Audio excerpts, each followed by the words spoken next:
So first process is reversible adiabatic compression.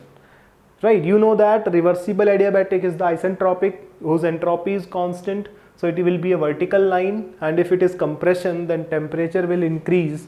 So we can say, let us say that this is reversible adiabatic compression.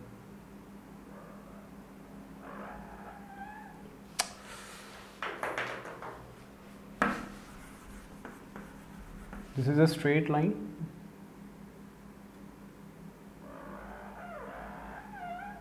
This is reversible adiabatic compression 1 to 2. Isentropic is there, so entropy will be constant.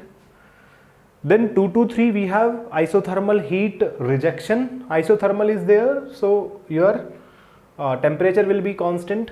If heat is rejected, then entropy is decreased. Obviously you know this from the basic understanding, we know all these things, right? This is the importance of thermodynamics, right?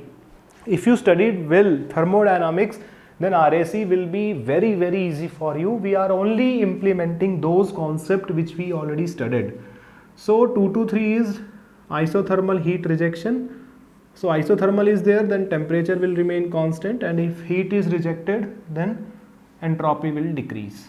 This is 2 to 3. Then 3 to 4 expansion, isentropic expansion. So isentropic is there, expansion is there, then temperature will decrease and entropy will remain constant because it is reversible adiabatic, so entropy will remain constant. So this is the isentropic expansion 3 to 4, right? This is the isentropic expansion 3 to 4, and then it is isothermal heat absorption. So isothermal heat absorption, then isothermal is there, temperature will remain constant. So it is like this. This is 1, this is 4. So this is the TS diagram, anti-clockwise, because work is consumed by the cycle. So we can say that here some work is coming, work required or consumed by the compressor, then heat is rejected here, some heat is rejected, work done by the turbine, and some heat is supplied. So this is the cycle, right? This is a cycle. Now let us apply some of the basic thermodynamic equations in this. So if I say what is the COP of this reversed Carnot cycle, what is the COP of this reversed Carnot cycle? If I say that, and this is the ideal cycle, then you must appreciate that the maximum COP will be that of your reversed Carnot cycle only, right? Right. So if we talk about from our basic understanding that what is the COP of this cycle? COP of this cycle will be, COP is refrigeration effect. COP is your refrigeration effect upon work input. What is the refrigeration effect? Refrigeration effect is how much is the heat which you have to remove from the storage space. This is the refrigeration effect. Here you have some storage, some storage is there. Let us say this is a storage which you want to maintain at temperature lower than that of surrounding. So some heat is removed from this and enter into the cycle, and this cycle is working, and this heat is rejected to some surrounding. Let us say some surrounding is there, and this is some storage, right? So the refrigeration effect will be QS. So QS, that is the heat supplied divided by work input, is this work of compressor. This is work input. So divided by WC, right?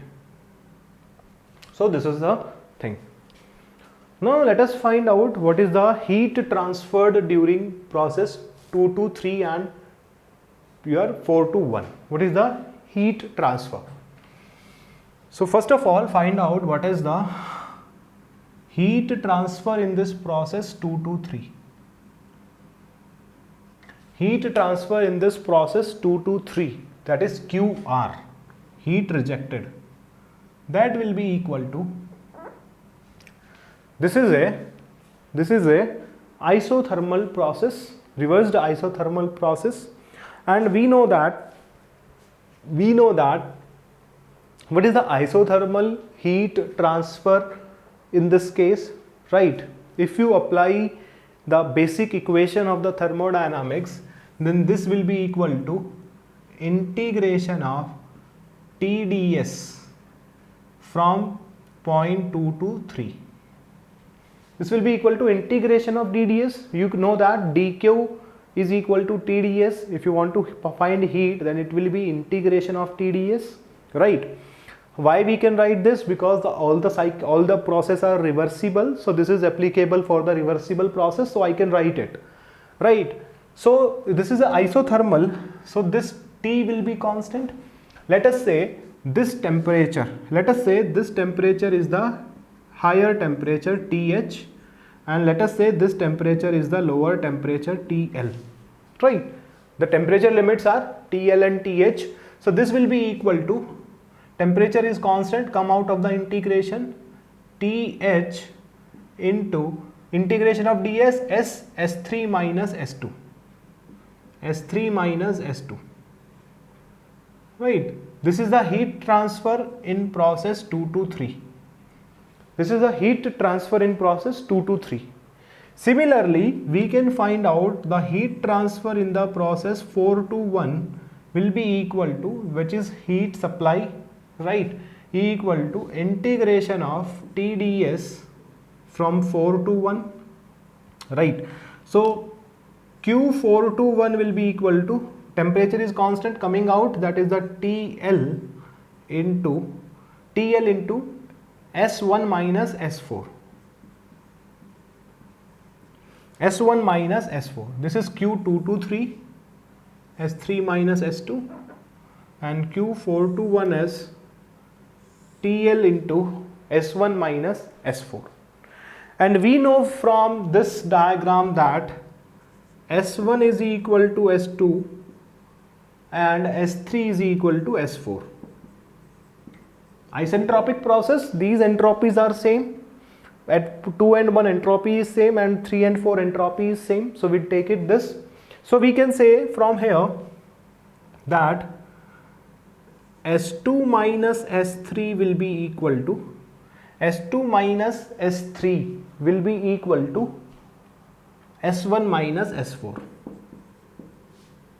S2 minus S3 will be equal to S1 minus S4, right? So we can say that if I apply the first law of thermodynamics, if I apply first law of thermodynamics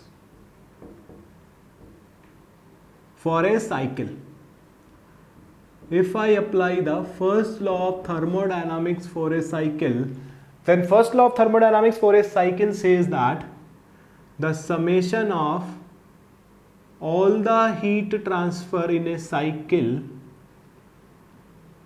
in a closed cycle, right, closed system, and we considered it as a closed system, is equal to summation of all the work transfer in a cycle.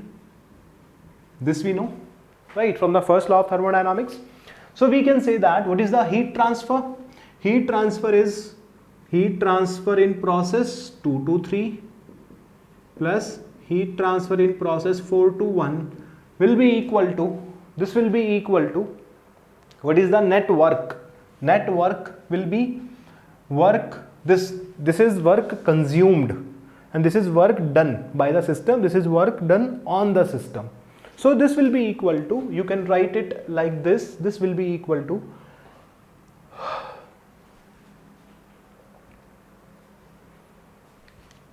WC, that is, or you can say work in process 3 to 4 plus work in process 221. This is the first law of thermodynamics. This is the first law of thermodynamics. And if you put the sign, here, that heat supply to the system is positive, heat rejected is negative, so this Q223 will be minus, right? If you put the sign here, right, this is minus Q223. So work done by the system is positive, work done on the system is negative, right? If I put the sign convention here, so this will be the thing, and this will be your net work done. Net work done will be this one. This is the net work done which you have to do. This is the net work done, right? So we can say from here, we can say that the COP here, this is not input. Here is what is the net work. Why net? Because if you giving this system this work WC, then system is giving back WT.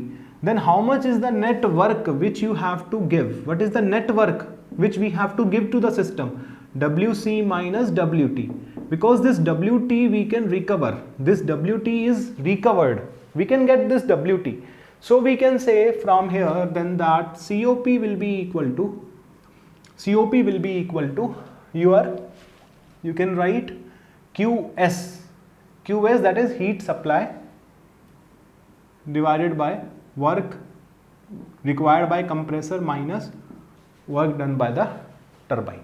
This is this thing, and this you can written as T lower upon T higher minus T lower. This this you can write, because for a reversible cycle, and Carnot cycle is a reversible cycle.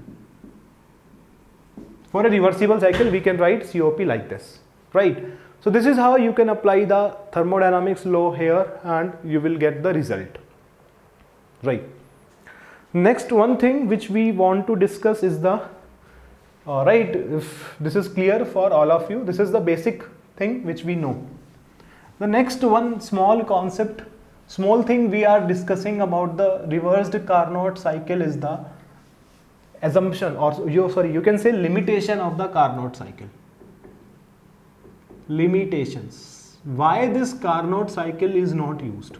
Why this reversed Carnot cycle is not used? What is the limitation? The limitation is that in this reversed Carnot cycle, gas is used as a device, as a refrigerant, and the heat transfer process are isothermal process. So for a gas, if you employing a gas as a refrigerant, it is very difficult of achieving isothermal heat transfer process, right? Because if we are using let us say the isothermal process, if you want to achieve, if you see from here that to achieve this isothermal process, isothermal heat transfer or heat rejection process, then its pressure is increasing, volume must decrease, or here we have to give one compressor. This is in the compressor, and if you can see here that isothermal heat supply or heat absorption process is that kind of a expansion. So this process 421 is just like a process in the expander or in a turbine. So if you see that if this is in the compressor, so this process, in this process some work is consumed. Some work is consumed to maintain it as a isothermal heat transfer process, and this process 421, some work is done by the system. Some work is done by the system. It is just like a process in the turbine, not adiabatic, but expansion can be isothermal also, right? So we can say that to maintain this isothermal heat transfer process is difficult in case of gas, because we have to either give some work to the system or system will give some work to us. So this is very difficult to maintain this. So the first limitation is to maintain isothermal heat transfer process. isothermal heat transfer processes. This is very difficult to maintain, right? Next is that actually all the actual processes are irreversible.